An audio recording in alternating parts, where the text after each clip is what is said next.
Today we'll study Lambert Eaton syndrome versus Myasthenia gravis or Myasthenia gravis. Okay, let's start by reading the main information here. Okay, so the first case is talking about difficulty getting out of a chair in a patient with a 45 pack year smoking history. So he's a smoker. So the first important information that he's having a muscle weakness here. So here is having a muscle weakness, okay? The second information that this weakness improves with the muscle use. This is the key word here. If we have a problem with a muscle weakness but it improves with the muscle use, we should think immediately about Lambert Eaton syndrome.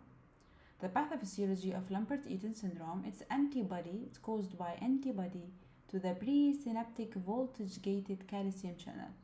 This is a very important information. You will see it multiple times in New World in case of you are preparing for the usmle. So antibodies to the presynaptic is very important, and presynaptic voltage-gated calcium channel. You should not get tracked by this one. The second information that we have increments in muscle contraction with repetitive nerve stimulation.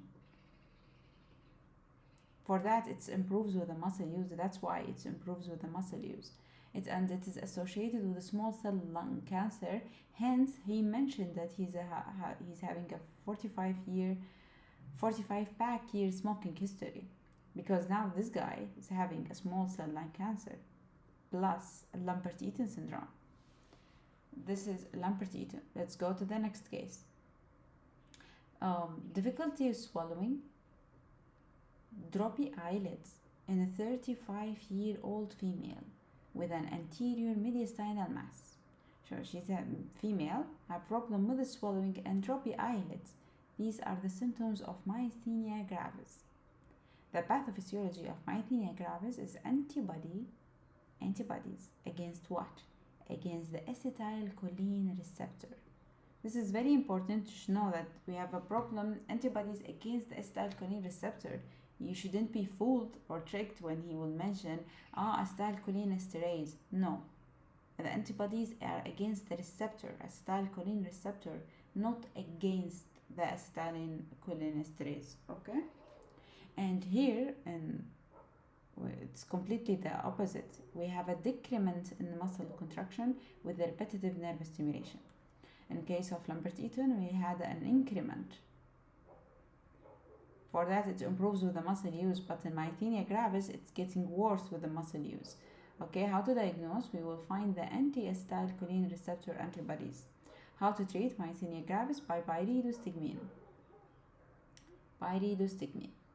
The mechanism of action of pyridostigmine, it's inhibit acetylcholinesterase in the synaptic cleft.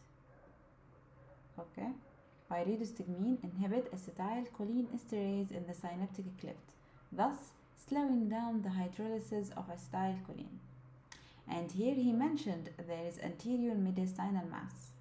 Patients with Myasthenia gravis, they have a high risk of developing, or maybe they have a thymoma.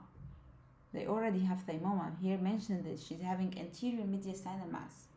So removing the thymoma by resection the tumor, it will make the symptoms improve. Okay, it will improve her symptoms. That's it. These are the main information for Lambert Eaton syndrome and Myasthenia gravis. Thanks for watching and see you in the next video. Bye bye.